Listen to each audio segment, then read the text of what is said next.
جج صاحبان کسی نتیجے تک پہنچ جائیں اور اپنا فیصلہ مکمل کر کے آپ حضرات کے سامنے لے آئیں، اتنے وقت کے لیے مجھے بٹھایا گیا ہے اور اتنے کم وقت کے اندر مجھے جو بات عرض کرنی ہے وہ یہ کہ کسی بھی کام کو خاص طور پر جب وہ دینی کام ہو تو اسے چھوٹا نہیں سمجھنا چاہیے۔ آج کی ہماری یہ نشست فائنل دیکھ کر کے آپ کو اندازہ ہوا ہوگا کہ یہ کوئی پورے قرآن پاک کی یا 10 پارے کی 20 پارے کی تقریب نہیں۔ یہ چھوٹے چھوٹے بچے جو ہمارے سامنے بیٹھے ہوئے ہیں یہ سورہ یاسین کے حافظ ہو جائیں، اور ایک حدیث پاک میں آتا ہے کہ العلم فی الصغر کالنقش فی الحجر، کہ بچپن میں جو بات یاد کی جاتی ہے، حفظ کر لی جاتی ہے، وہ ایسی ہوتی ہے جیسے پتھر پر کوئی نقش کندہ کر دیا جائے، یعنی پتھر پر کھدائی کر کے کوئی نقش اگر بنا دیا جائے تو زمانہ گزرتا رہتا ہے، صدیاں گزر جاتی ہیں لیکن وہ نقش باقی رہتا ہے۔ یہی حال بچپن میں جو چیزیں یاد کر لی جاتی ہیں اس کی مضبوطی بھی اسی طرح کی ہوتی ہے، اور اس کا اگر آپ کو اندازہ کرنا ہو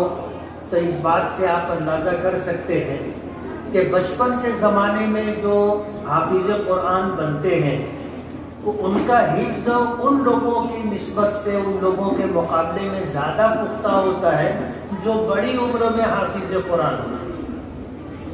بڑی عمر میں قرآن پاک حفظ کرنے کے بعد اس کو باقی رکھنے کے لیے، یاد رکھنے کے لیے زیادہ محنت کرنی پڑتی ہے، اور بچپن میں جو ہمارے چھوٹے چھوٹے بچے حافظ ہو جاتے ہیں ان کا حفظ اتنا مضبوط ہوتا ہے کہ ان کو قرآن پاک یاد رکھنے میں اتنی محنت نہیں کرنی پڑتی۔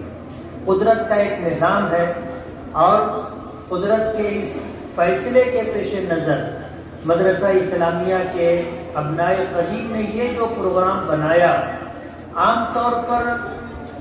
پورے قرآن پاک اور 20 پارے اور 10 پارے کا جو پروگرام بنتا ہے وہ بھی اپنی جگہ افادیت سے خالی نہیں ہے، لیکن یہ جو پروگرام ہے کہ چھوٹے چھوٹے بچوں کے اندر جہاں عامہ کا پارہ یاد کر لینا اور سورہ واقعہ اور سورہ یاسین کا یاد کر لینا، یہ ایک اہم بات ہے۔ اس سے بڑی بات یہ ہے کہ شوق اور رغبت کی وجہ سے ہمارے یہ بچے ان صورتوں کو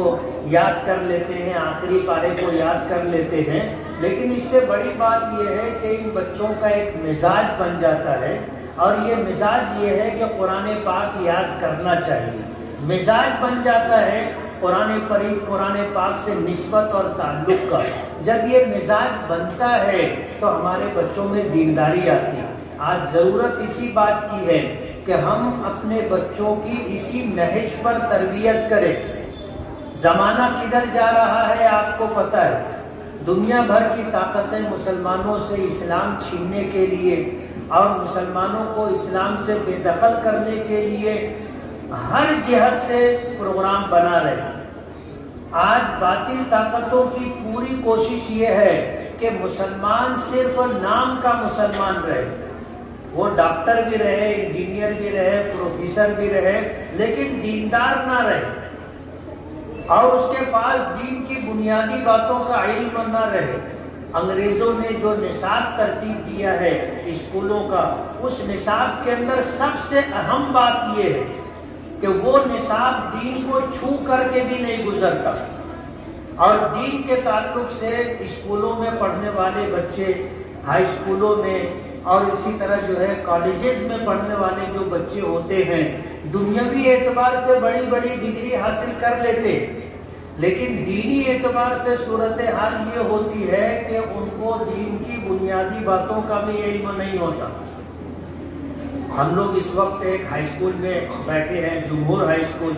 ایک ہائی اسکول میں اساتذہ کے تقرر کا موقع تھا اور ان کا انٹرویو لیا جا رہا تھا. اس موقع پر مانے گاؤں کا ہی ایک ٹیچر تھا، اس سے پوچھا گیا کہ حضرت عائشہ رضی اللہ تعالی عنہا کا حضور پاک صلی اللہ علیہ وسلم سے کیا رشتہ تھا. میں ان بچوں سے پوچھوں گا کتنے لوگوں کو معلوم ہے کہ حضرت عائشہ اور حضور کا رشتہ کیا تھا؟ ہاتھ اٹھانا.